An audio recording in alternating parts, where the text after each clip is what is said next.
नमस्कार साथियों, आज हम एक बहुत महत्वपूर्ण टॉपिक पढ़ने जा रहे हैं जो इस प्रकार है, देनदार और लेनदार। देनदार को अंग्रेजी में डेटर कहा जाता है। डेटर के पर्यायवाची और भी शब्द होते हैं, जैसे सन्ड्री डेटर्स, ट्रेड डेटर्स और बुक डेट्स। ये तीनों ही शब्द देनदार यानी डेटर्स के पर्यायवाची के रूप में ही प्रयुक्त किए जाते हैं। बुक डेट्स का हिंदी अर्थ होता है पुस्त ऋण, ट्रेड डेटर्स का हिंदी अर्थ होता है व्यापारिक देनदार और सन्ड्री डेटर्स का हिंदी अर्थ होता है विविध देनदार। ठीक इसी प्रकार से क्रेडिटर्स शब्द की जगह हम सन्ड्री क्रेडिटर्स और ट्रेड क्रेडिटर्स शब्दों का इस्तेमाल भी करते हैं। अब हम बात करते हैं कि देनदार और लेनदार क्या होता है। बहुत ध्यान से समझिएगा, बहुत सरल और इंटरेस्टिंग है। माना कि तीन पक्षकार हैं, जिसमें ए निर्माता है, बी दुकानदार है और सी ग्राहक है। अगर निर्माता दुकानदार यानी बी को उधार माल बेचता है और दुकानदार सी यानी ग्राहक को उधार माल बेचता है, तभी देनदार और लेनदार की सिचुएशन हम समझ सकते हैं। यानी एक बात आप समझ लीजिए कि जब नगद लेन देन हो रहा है तो किसी प्रकार के देनदार और लेनदार जनरेट नहीं होंगे। उधार लेन देन की कंडीशन में ही देनदार और लेनदार का जन्म होगा।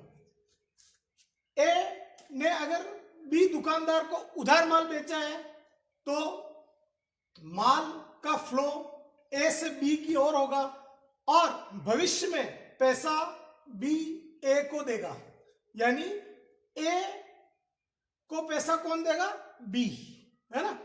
तो बी पैसा देगा ए को, तो ए के लिए बी देनदार कहलाएगा, क्योंकि बी देगा तो बी देनदार। ये किसके लिए?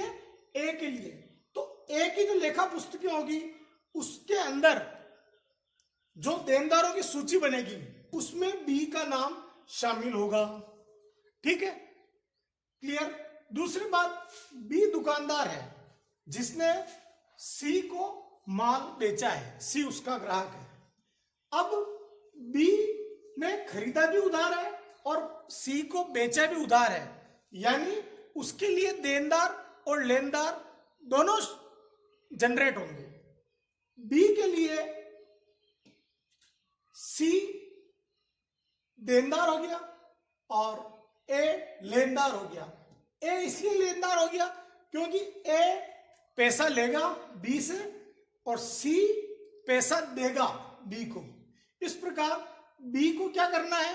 बी दोनों रोल में है, मीडिएटर है। बी को ए से पैसा सी से पैसा लेना है और बी ए को पैसा देना है। इस प्रकार से बी क्या करेगा? बी के ए पैसा लेगा और सी पैसा देगा, यानी बी के लिए ए लेनदार है और सी देनदार है।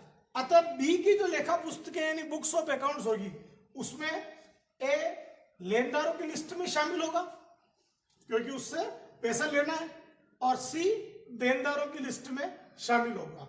यह सिचुएशन बी के लिए होगी। अब आप समझ गए होंगे कि देनदार किसे कहते हैं, लेनदार किसे कहते हैं। तो अब आप यह भी समझ लीजिए कि बी ने अगर ग्राहक सी को माल बेचा है तो माल का फ्लो बी से सी की तरफ हुआ, भविष्य में पैसे का फ्लो सी से बी की तरफ होगा। तो सी भविष्य में क्या करेगा? बी को पैसा देगा, यानी सी के लिए सी क्या कहेगा कि बी पैसा लेगा। सी के लेखा पुस्तकों में क्या दर्ज होगा कि बी मुझसे पैसा लेगा। तो सी के लिए बी लेनदार हो गया, क्योंकि बी लेगा तो बी लेनदार हो गया। अतः सी की लेखा पुस्तकों में बी लेनदार की लिस्ट में शामिल होगा। इस प्रकार आप ये ध्यान रखिए कि जो व्यक्ति माल खरीदता है उसे भविष्य में पैसे देने हैं, इसलिए जो व्यक्ति माल खरीदता है वो जिससे माल खरीदता है, यानी इस कंडीशन में सी ने बी से माल खरीदा तो सी जिससे माल खरीदता है यानी बी से, तो बी की लिस्ट में सी क्या होगा? देनदार, क्योंकि सी बी को पैसा